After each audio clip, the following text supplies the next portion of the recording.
On this channel, I think we've got a pretty diverse range of people watching. We've got people from different places, doing different things, all here to watch a poorly drawn stick figure talk shit about dead people for YouTube content. But I think we can all agree on one thing. Genocide is not a very good thing. I know, only the hottest of takes on the Bulbasaurav channel subscribe for more groundbreaking social commentary. Now that might seem like a pretty obvious statement, but you say the same thing in certain other places and suddenly you'll have Hitler fan 1488 in your inbox telling you how 6 million is just too high of a number, so I just wanted to make sure that we're on the same page here. But what if I tell you that there was a leader in history who killed millions of people whose favorite hobby was committing genocide, but who's somehow not viciously hated and actually remembered as one of the most badass people in history? Well, this is the story of Genghis Khan, the most brutal warlord in history. Now Genghis' story begins all the way back in the year 1162. His father was the leader of the ruling Mongol clan at the time, and Genghis was the son of his second wife. His real name was Temujin, and when he reached the ripe old age of 9 years old, his father decided that it was time for him to get married. His wife was going to be a 10-year-old girl from a nearby clan. It's pretty bad when both of their combined ages still wouldn't be able to legally drink in the US. Fortunately, the marriage was interrupted and didn't go through. Unfortunately, the interruption happened to be Genghis' father getting poisoned and killed by the enemy clan. This meant that Genghis would now be the new leader of the clan. But unsurprisingly, the people of the clan realized that giving responsibility and control over all of them to a 9-year-old was probably not the best idea. All Genghis needed at this point was a candy bar and a shit ton of therapy. But neither candy bars nor therapy were a thing back then, so the clan did the next best thing and just kicked Genghis and his family out into the wild to live on their own. Now when I say the wild, this was literally the middle of wilderness. The family went from being the leaders of their clan to having to live off of wild fruits and animals. They lived like this for a while, and while this was happening, Genghis' older half-brother Bektir was going through some changes of his own. Now that his father was dead, Bektir was now the oldest male in the family, which apparently gave him the right to claim Genghis' mother as his own wife. Yep, now that her husband was dead, people could just yoink her as a wife, and that included her own stepson. I'm sorry to think that history wasn't so great for women after all. Now Genghis obviously wasn't very happy with his family turning into a low-budget porn video, much less one that involved his own mother. So one day, while he was hunting with his brother and Bektir, the both of them just fucking killed the dude. Which, I can't say he didn't deserve, but Genghis murdering his own family members before he's even an adult definitely explains a lot about his future actions. And just in case his therapist bills weren't already bankrupting him, when Genghis was around 15, he was kidnapped by a nearby rival clan and made into a slave. He was held captive there for a while until a guard felt pity on him and helped him escape. So what happens when you take a kid, force him to marry another kid, kill his dad, put him in a forest, make his brother wanna fuck his mom, have him kill the brother, kidnap him, make him a slave and then help him escape? Well, I guess we'll find out. Now despite his less than stellar life so far, if there was one thing Genghis was, it was loyal. Remember that 10-year-old girl he was supposed to marry as a kid? Well, apparently Genghis still had a soft spot for her, because after he escaped being a slave, he traveled back to her clan and managed to find her. There, he was finally able to officially marry his wife. What a wholesome, happy story. Genghis was still 16 at this point, but you know what, I'll take what I can get. At least his age is in the double digits this time. Genghis was, I'd assume, pretty happy at this point.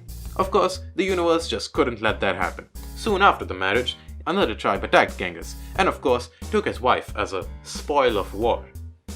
I'm sorry to think that history wasn't so great for women. Now, kidnapping the wife of the guy who had no qualms about killing his own brother was probably not the best idea, as the enemy tribe quickly found out when Genghis pulled up with an entire army thanks to his new allies. He managed to rescue his wife, but more importantly, he also got his first taste of conquering, and it certainly wouldn't be his last.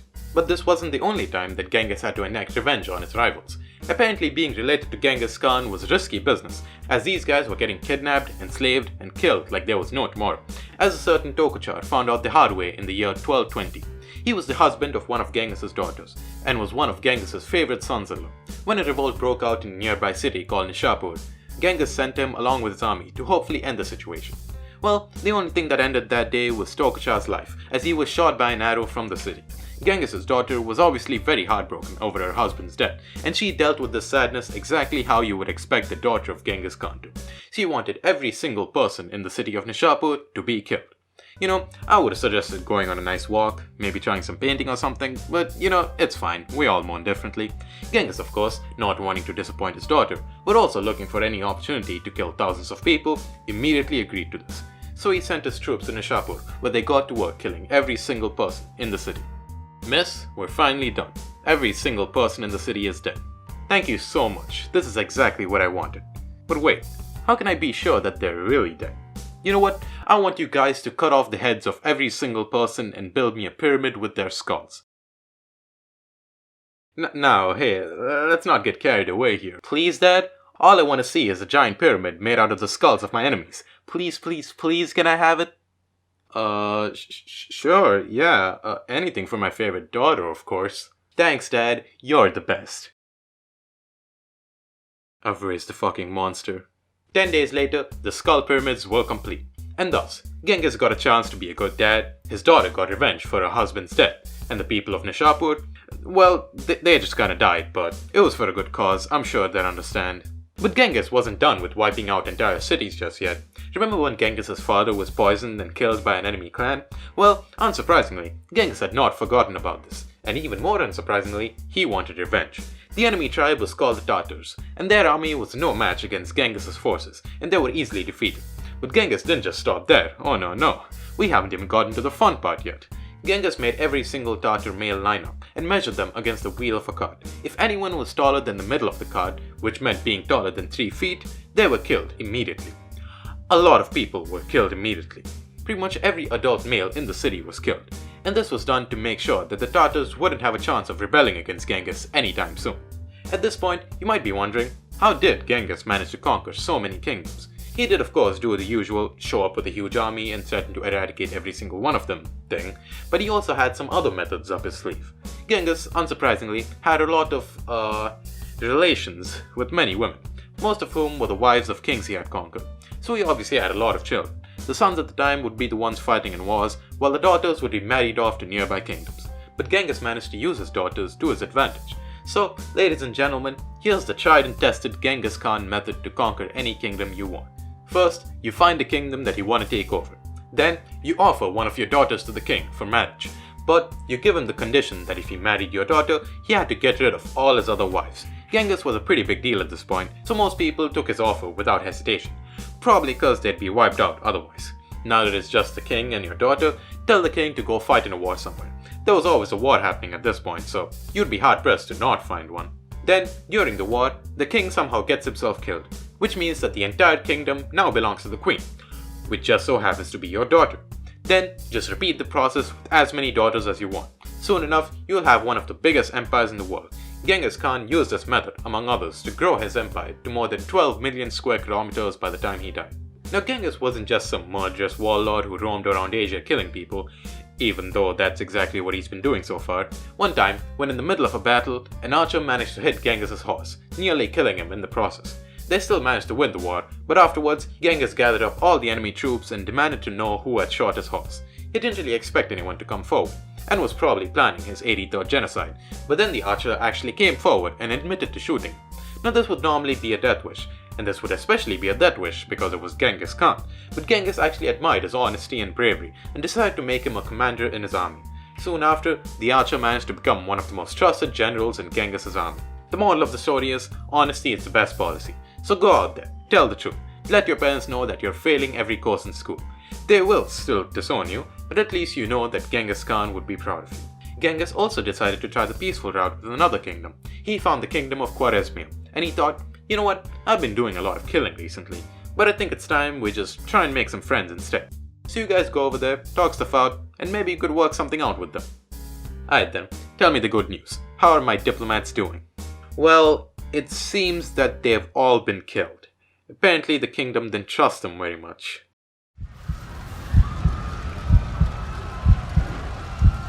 Well, you know, that's fine, it happens. We've all killed someone at some point. We'll just send another group over. I'm sure it'll work this time. Sir, I've just received news that the second group has also been killed. Oh. Welp, I tried my best. I guess we'll do plan B. Yeah, the Khwarezmian Empire really fucked itself over on this one. Genghis was genuinely interested in trading with the empire, and when they essentially broadcasted a giant fuck you to one of the biggest empires at the time, well, they probably deserve what happened next.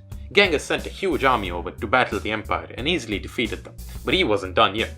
He then sent over more armies to burn down every single building, castle and farm in the empire to make sure that there would be no trace of Khwarezmia left. But oh no, he still wasn't done yet. He then apparently built canals to divert the river to go through the empire, to quite literally wipe away the city entirely from existence. So moral of the story is, if the guy who spent the last few years killing thousands, if not millions of people suddenly decides to be nice to you specifically, maybe don't kill the diplomats he sends. Twice.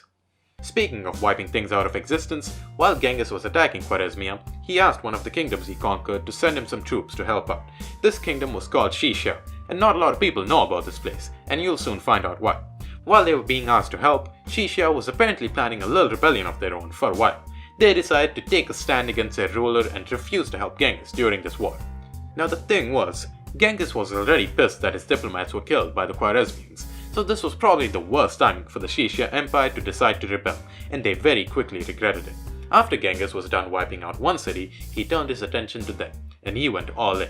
He attacked them at full force, destroyed their city, killed every single person he found, just the usual stuff. The thing was, the Xixia Empire had very few written records of their history, and most of their history came from neighboring empires. So Genghis Khan wiped them out so effectively that there was virtually no evidence that they ever existed. Their language was lost, and it was only in the mid-1900s that archaeologists finally found some written proof of their empire. But other than that, they were quite literally erased from history. Genghis didn't just make sure that they died, he made sure that they were forgotten. And that, my friends, is the importance of timing. It was during this battle against Xixia that Genghis Khan finally reached his end. We don't know exactly how he died, but it was probably injuries he got during the battle. It was his wish that his body be buried in an undisclosed location that nobody else knew. According to some stories, everyone who was involved in the funeral services was either killed or committed suicide, which would be completely unbelievable for anyone else, but for Genghis Khan, yeah, that makes total sense. Even till today, we still haven't found his actual burial site. When he died, the Mongol Empire had a size of 12 million square kilometers and stretched all the way across Asia. After his death, the Mongol Empire surprisingly kept growing. He apparently trained his kids pretty well, because the empire actually doubled in size due to his successes, reaching 24 million square kilometers by 1279. After that though, the empire split up, and eventually the Mongol Empire vanished out of existence. Now I feel like I might have maybe painted Genghis in kind of a negative light during this whole thing. To be fair, he did do some good stuff during his rule. He managed to unite a lot of different tribes and kingdoms under one empire. He also managed to establish important trading routes between Europe and Asia during his conquest.